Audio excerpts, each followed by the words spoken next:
इल्म से कोई काम नहीं है।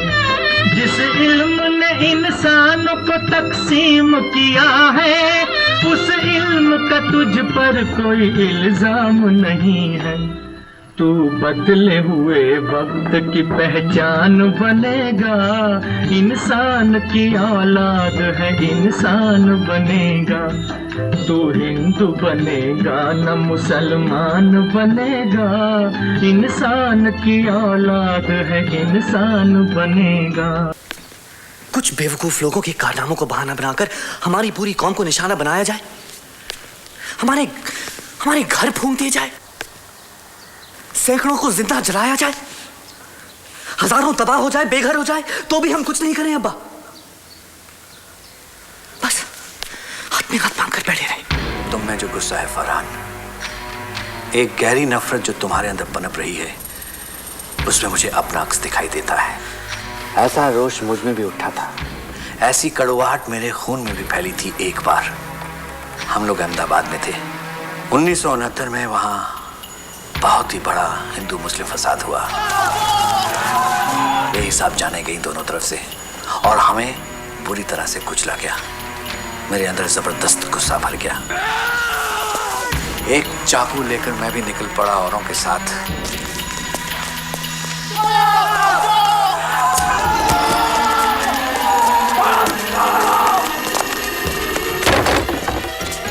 याद नहीं हम लोगों ने कितनी जानें ली, याद है सिर्फ वो आंखें, फटी फटी आंखें एक हिंदू की।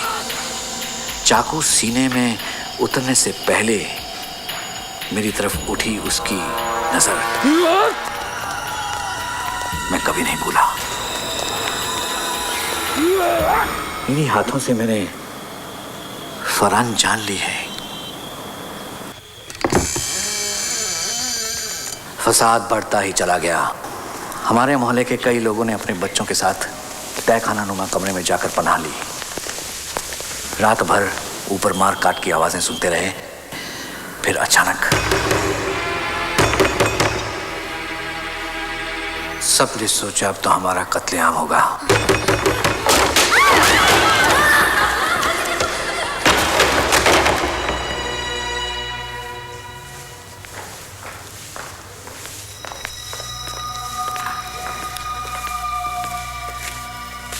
घबराइए मत, हम आप लोगों के लिए मदद लेके आए हैं। डॉक्टर।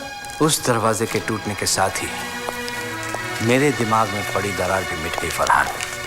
वे लोग इतने मारकाट के बीच हिम्मत करके जो हमारे लिए मदद लाए थे, सब हिंदू थे और मैंने जिसे मारा था वो भी एक हिंदू था।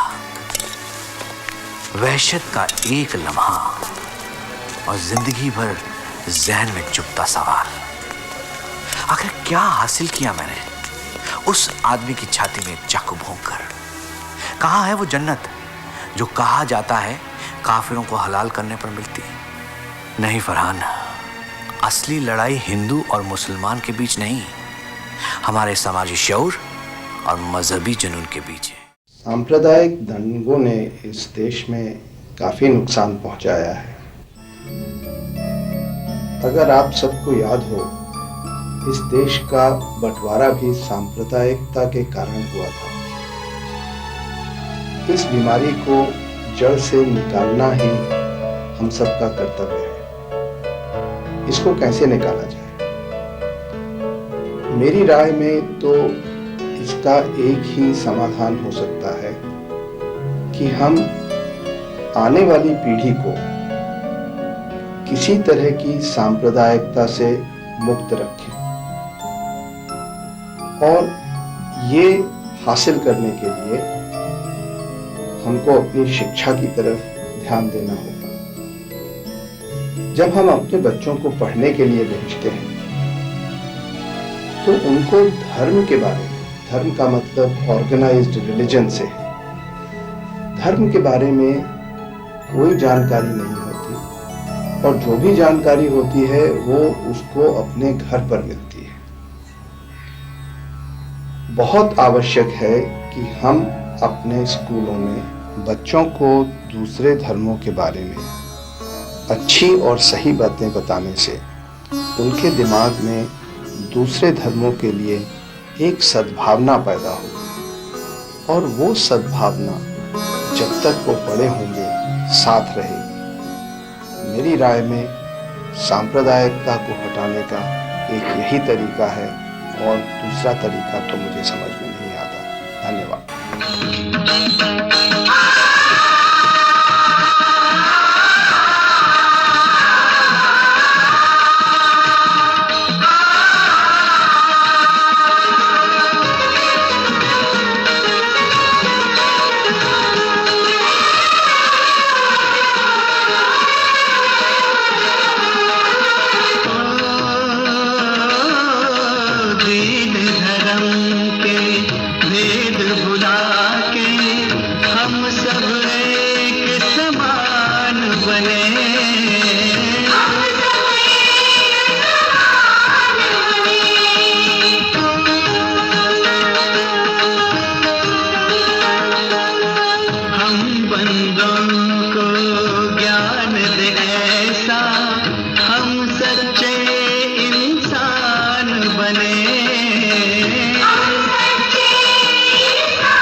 आज आप सभी से मेरी हाथ जोड़कर विनती है कि अब बहुत हो चुका। अब हम लोगों को नफरत के अंधे कुओं से निकलकर आपसी भाईचारा और मानवता की खुली फिजाओं में आ जाना चाहिए। आइए हम सब मिलकर इंसानियत को बहा ले जाने वाली जहरालूद हवाओं का रुख मोड़ दें, जो पल पल बड़ी तेजी से हमारी जानिब बढ़ रही है। देखा आपने, सिर्फ एक धागा खींचने से सारे के सारे खींचे चले आए। असल में ये सब एक ही जंजीर की कड़ियां हैं। स्वामी सत्यानंद और शाह आलम दोनों ने मिलकर शक का माहौल बना दिया है पूरे मुल्क में। धर्म और मजहब के मचान पर चढ़कर ये शिकार कर रहे हैं हमारा। इंसानी खून के रंग को अलग अलग रंग में बदलने की कोशिश कर रहे हैं ये, और इनकी मदद कर रहे हैं इन जैसे खतरदारी नेता, जो लोगों के दिलों में नहीं बल्कि दलालों की काली और वकीलों की लाल डायरियों में अपना नाम लिखाते हैं।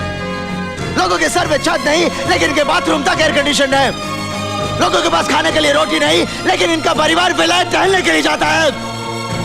नेता साधु माफिया जोम की तरह चिपके हुए हमारे देश के शरीर से खोखला कर दिया हिंदुस्तान को इन लोगों ने। 1947 से 97 तक जितने भी दंगे फसाद हुए उनके जिम्मेदार है ये लोग। गांधी से गांधी तक जितनी भी हत्याएं हुई हैं उनके पीछे हैं ये लोग। पंजाब से कश्मीर तक बंदूकों की फसलें उगाने वाले हैं ये लोग। मंदिर मस्जिद का झगड़ा कराने वाले हैं ये लोग। और जानते हैं ऐसा क्यों ये ऑनर? क्योंकि ये जानते हैं कि इस देश में इंसाफ का चूहे की चाल चलता है। कमेटियां बनेगी, जांच कमीशन बैठेगा, 5-10 साल बाद जब रिपोर्ट आएगी किसी फाइल में हमेशा के लिए बंद कर दी जाएगी, और ये लोग मजे से मौत का धंधा हमेशा करते रहेंगे।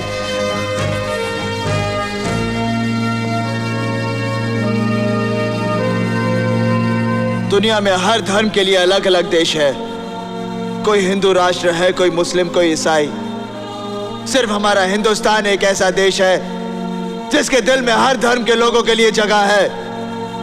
लेकिन जिस तरह ये लोग बांट रहे हमारे दिलों को, टुकड़े कर रहे हमारे देश के, एक दिन ऐसा आएगा जब दुनिया के नक्शे में हमारा हिंदुस्तान कहीं नहीं रहेगा, कहीं नहीं रहेगा, कहीं नहीं रहेगा। मेरे जीवन में शुरू से लेकर आज तक हर धर्म की सुगंधें, हर मजहब की बयारें आती जाती रही हैं। मैंने कुरान में भी पढ़ा कि जब हम तारीफ करते हैं खुदा की तो रब्बिल आलमीन कहते हैं उसे। मैंने ऋग्वेद की एक पंक्ति पढ़ी कि एकम सत विप्रा बहुधा वदंती। मैंने जिस मजहब में झांका तो मुझे यही संदेश मिला कि सभी मजहब एक ही हैं। तुम राम कहो वो रहीम कहें, मतलब तो उसी की जात से है, और तुम गीता पढ़ो वो कुरान पढ़ें, मतलब तो उसी की बात से है। तो जब सब धर्म एक ही भगवान, एक ही खुदा, एक ही गॉड के दिए हुए हैं, अलग अलग राहें हैं एक मंजिल तक पहुंचने की, तो झगड़ा क्यों भाई आपस में? नफरत जो सिखाए वो धर्म तेरा नहीं है, इंसान को जो रौंदे वो कदम तेरा नहीं है।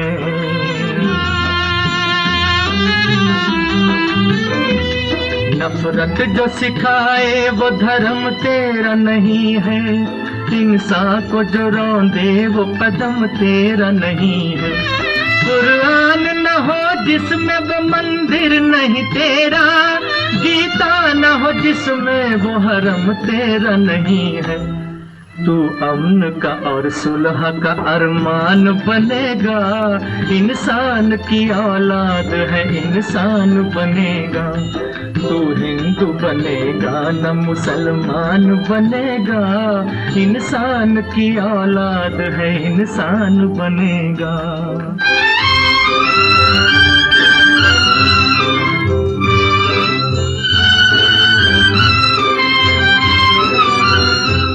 ये दीन के ताजर ये वतन बेचने वाले, वतन बेचने वाले, ये दीन के ताजर ये वतन बेचने वाले, इंसानों की लाशों के कफन बेचने वाले, कफन बेचने वाले, इंसानों की लाशों के कफन बेचने वाले। ये महलों में बैठे हुए कातिल ये लुटेरे, कांटों के इवज रूह चमन बेचने वाले, कांटों के इवज रूह चमन बेचने वाले। तू इनके लिए मौत का ऐलान बनेगा, इंसान की औलाद है इंसान बनेगा। तू हिंदू बनेगा न मुसलमान बनेगा, इंसान की औलाद है इंसान बनेगा।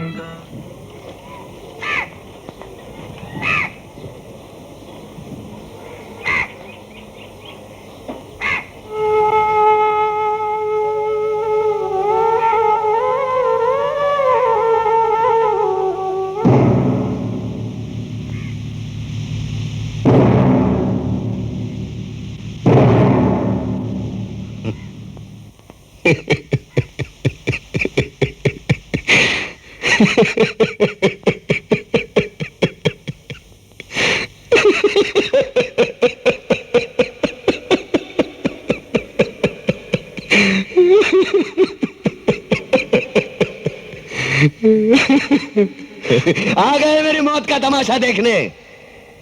अब मुझे लटका देंगे, जुबान ऐसी बाहर आएगी, आंखें बाहर आएगी, थोड़ी देर लटकता रहूंगा, फिर ये मेरा भाई मुझे नीचे उतार देगा, फिर आप चर्चा करते घर चले जाओगे, खाना खाओगे, सो जाओगे। तुम्हारी ये नामर्दानगी, बुज़दिली एक दिन इस देश की मौत का तमाशा इसी खामोशी से देखेगी। कुछ नहीं कहना मुझे तुम्हें, कुछ नहीं।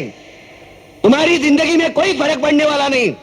अंधेरे में रहने की आदत पड़ी है तुमको, गुलामी करने की आदत पड़ी है। पहले राजा महाराजाओं की गुलामी की, फिर अंग्रेजों की, अब चंद गद्दार नेताओं के और गुंडों की। धर्म के नाम पर ये तुम्हें बहकाते हैं, तुम एक दूसरे के गले काट रहे हो। काटो काटो। ऊपर वाला भी ऊपर से देखता होगा तो उसे शर्म आती होगी, सोचता होगा मैंने सबसे खूबसूरत चीज बनाई थी, इंसान। इंसान नीचे देखा तो सब कीड़े बन गए, कीड़े कीड़े। रेंगते रहो, सड़ते रहो और मरो। आए और गए, खेल खत्म। क्यों जिए मालूम नहीं, क्यों मरे मालूम नहीं। कलम वाली बाई क्रांति लाना चाहती थी, कलम के जोर पर काले वर्तमान को खत्म करना चाहती थी। कौन समझा उसकी बात को? सब साले मुर्दे, जिंदा लाशें। किसे जगाती वो? मैं जाग गया, कुछ अच्छा काम करके जा रहा हूं, सुकून है। लेकिन ध्यान में रखना, तुम्हारी ये खामोशी कल तुम्हारे बच्चों के लिए रोना बन जाएगी। ये कानून वाले, वर्दी वाले नेता, इन्होंने अपना ईमान बेच दिया। एक दूसरे को जलाते वक्त तुम्हारा ईमान कहां गया था? भाड़ में।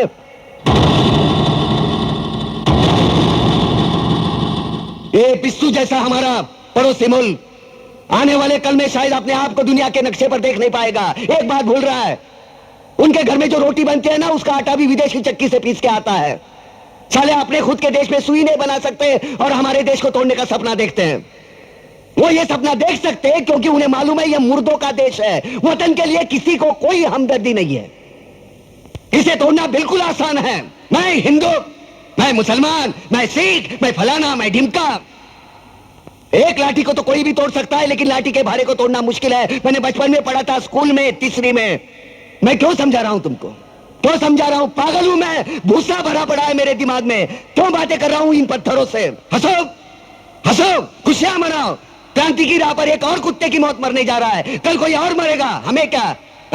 हम इसी तरह जीते रहेंगे, है ना? जियो भाई जियो, जैसे चाहिए वैसे जियो। मैं हिजड़े की जिंदगी जीना नहीं चाहता। ए ला, चल चल ला।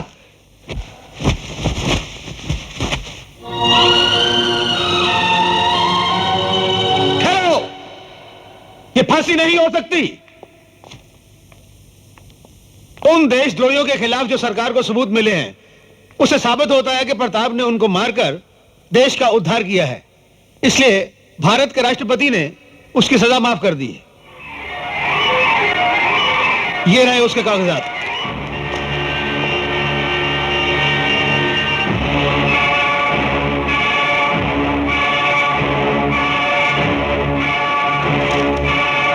रोक दीजिए ये फांसी। आज जरूरत इस बात की है कि हम खुद भी जागरूक हों और अपने भाइयों को भी जागरूक करें, क्योंकि अभी हमें एक और कठिन जंग लड़नी है। वो जंग है रोटी, कपड़ा, मकान, शिक्षा, स्वास्थ्य, पानी, बिजली, नफरत और जात पात के खिलाफ। तब कहीं जाकर भारत माता और हमारे उन शहीदों की आत्मा को शांति मिलेगी और देश उन्नति की ओर आगे बढ़ेगा। हमारी ये छोटी सी कोशिश ही हमारी सोच है और यही है हमारा देशवासियों के नाम पैगाम। क्या कभी आपने ये सोचा आपके पड़ोसी पर जुल्म हो रहा है, अत्याचार हो रहा है और आप चैन की नींद सो रहे हैं? तो शायद आने वाला कल आपका भी नंबर हो सकता है। सारे जहां से अच्छा हिंदुस्तान हमारा, हिंदी है हम, वतन है हिंदुस्तान हमारा।